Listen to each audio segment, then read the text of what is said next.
Space is insane. The incomprehensibility of this thing is just, space is huge. We're just so busy in our day-to-day lives that we never even realize that this entire thing we know as space is chocked full of life on different planets, possibly.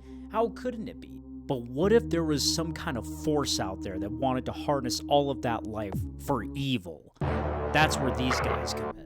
It all happened back in Bellevue, Washington, 1999, at the Valve headquarters, which, oddly enough, little editor's note here, looks very similar to the actual Citadel. I don't think there's a coincidence there. Valve needed to make a game that surpassed the massive success of the first Half-Life. They literally needed to raise the bar. The start of the new millennia in the year 2000 was just right around the corner, and Valve wasn't going to sit this one out. They needed to make one of the greatest experiences in gaming ever, and that's exactly what they were aiming to do. Valve's lead writer at the time, the one who was going to come up with all these designs, was, in his own words, I am, at the moment, the designated writer at Valve. I'm responsible for overseeing the script and story elements of the game. You see, Valve needed spoopy enemies.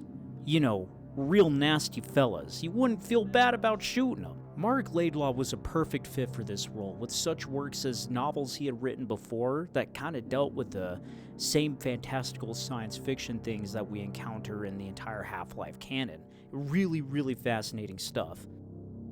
One of the main points of inspiration for a lot of the things in Half-Life is cosmic horror, which Gaben describes himself. Abilities for storytelling in the medium. It's like, what stories could we tell well?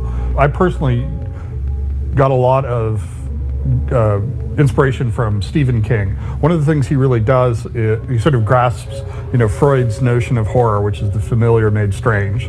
With the crazy repercussions of the first Half-Life, now it's time that we prepare for unforeseen consequences. The plot's really intricate here. Basically, Gordon got a crunchy rock candy that he was eating after his bedtime, and it literally caused the end of the world.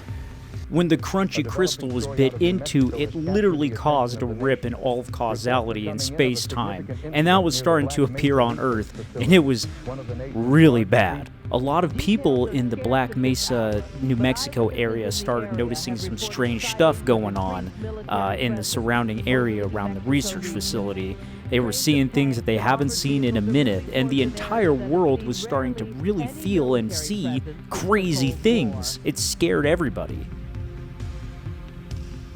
The world's militaries began mobilizing and getting everything ready to go ahead and stop whatever these things were that were pouring out of these portals. The worst part is, because there was such a commotion at the Black Mesa facility, a really crazy, multi-dimensional empire that we will find out soon heard and basically was looking at Earth as a whole snack.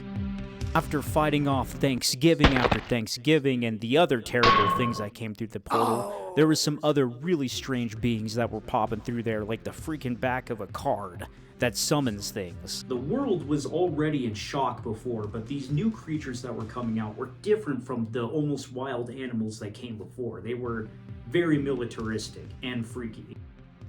This resulted in what I like to call the 1 millionth animal destroy and conquer another intelligent world and species and enslave and experiment on them in horrific ways 7-hour speedrun.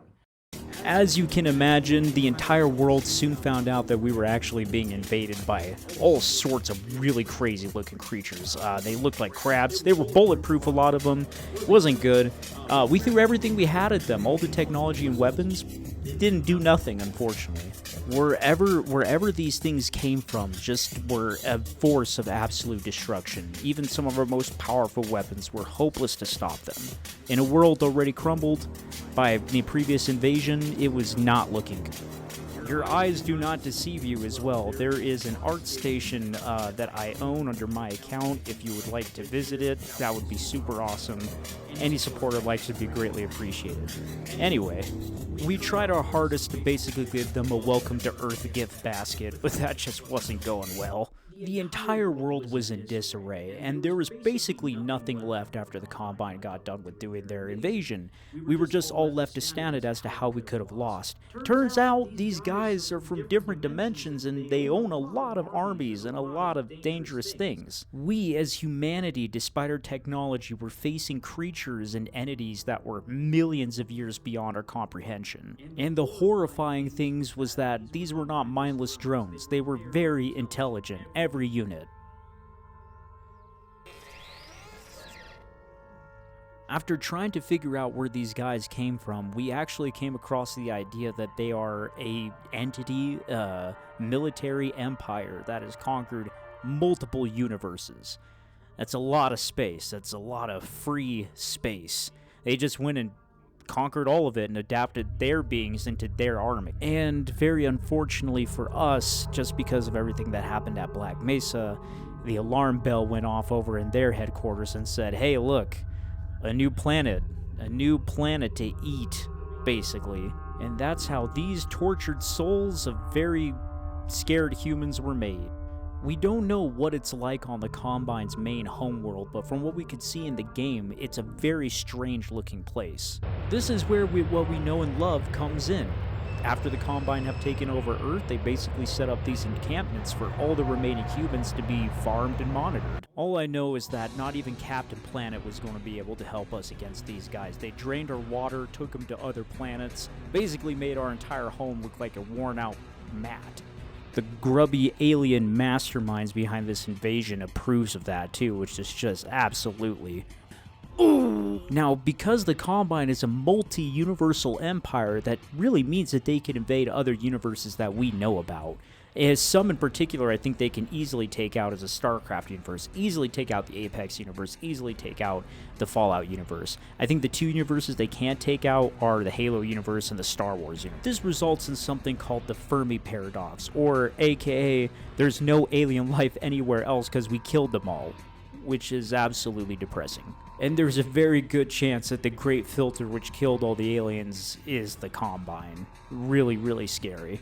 Regardless of what universe you hail from, Marc Laidlaw ensured that these guys were going to be the end-all be-all for a villain. Almost infinite in stature and almost cannot be controlled or beaten. It's almost impossible to try and understand where they come from or just how large they are in number.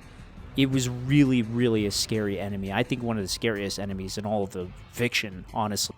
Alright, Spartans, thank you all for watching my first lore video. Feel free to check out my introduction video somewhere up here, and give that some love as well. Kind of just go an overview of what I was planning on doing with this channel, and I'm still going to be doing. Thanks for watching. Really appreciate it, you guys.